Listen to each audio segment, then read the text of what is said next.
Is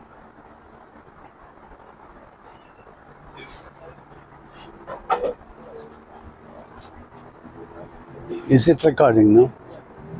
Hello there. Welcome back to the next session of reading with Daddy.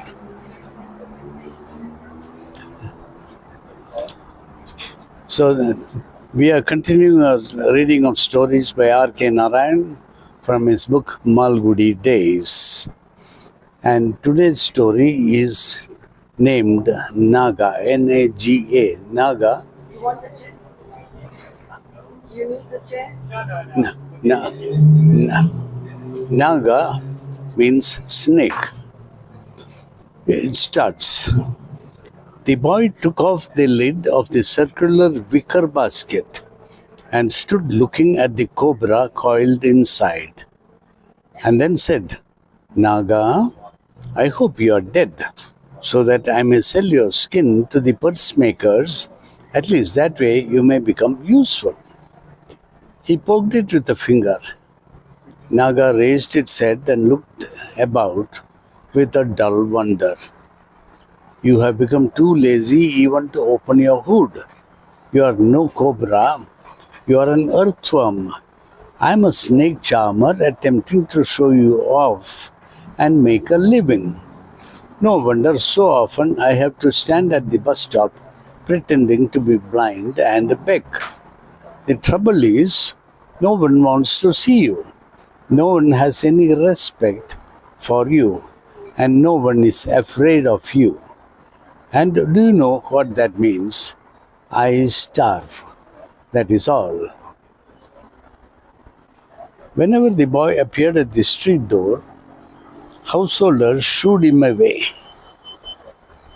He had seen his father operate under similar conditions. His father would climb the steps of the house, unmindful of the discouragement, settle down with his basket and go through his act, heedless of what anyone said. He would pull out his gourd pipe from the bag and play the snake tune over and over until its shrill, ear-piercing note induced a torpor and made people listen to his preamble. In my dream, God Shiva appeared and said, Go forth and thrust your hand into that crevice in the floor of my sanctum.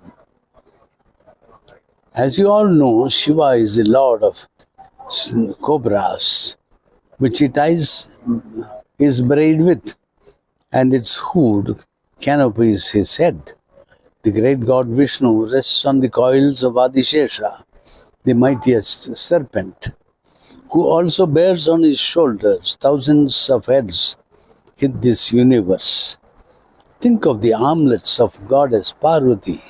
Again, elegant little snakes. How can we think that we are wiser than our gods? Snake is a part of a god's ornament and not an ordinary creature. I obeyed Shiva's command. At midnight, I walked out and put my arm into the snake hole. At this point, his audience would shudder and someone would ask, Were you bitten? Of course I was bitten, but still you see me here because the same God commanded. Find that weed growing on the old fort wall. No, I am not going to mention its name, even if I am offered a handful of sovereigns. What did you do with the weed? I chewed it. Thereafter, no venom could enter my system. And the terrible fellow inside the basket plunged his fangs into my arm like a baby biting its mother's nipple. But I laughed and pulled him out and knocked off with a piece of stone the fangs that made him so arrogant. Then he understood that I was only a friend and well-wisher, and no trouble after that. After all, what is a serpent? A great soul in a state of penance, waiting to go back to his heavenly world. That's all, sirs. After this speech, his father would flick open the basket and a basket lid and play the pipe again, whereupon the snake would dart up like spring work, look about and sway a little. People would be terrified and repelled, but still enthralled. At the end of the performance, they gave him coins and rice and sometimes an old shirt too. And occasionally he wangled an egg. If you observed a hen around, seizing Naga by the throat, he let the egg slide down its gullet to the delight of the onlookers. He then packed up and repeated the performance at the next street or the next bazaar. And when he had collected sufficient food and cash, he returned to his hut beside the park wall in the shade of a big tamarind tree. He cooked the rice and fed his son, and they slept outside the hut under the stars. The boy had followed his father ever since he could walk, and when he attained the age of 10, his father let him handle Naga and harangue his audience in his own style.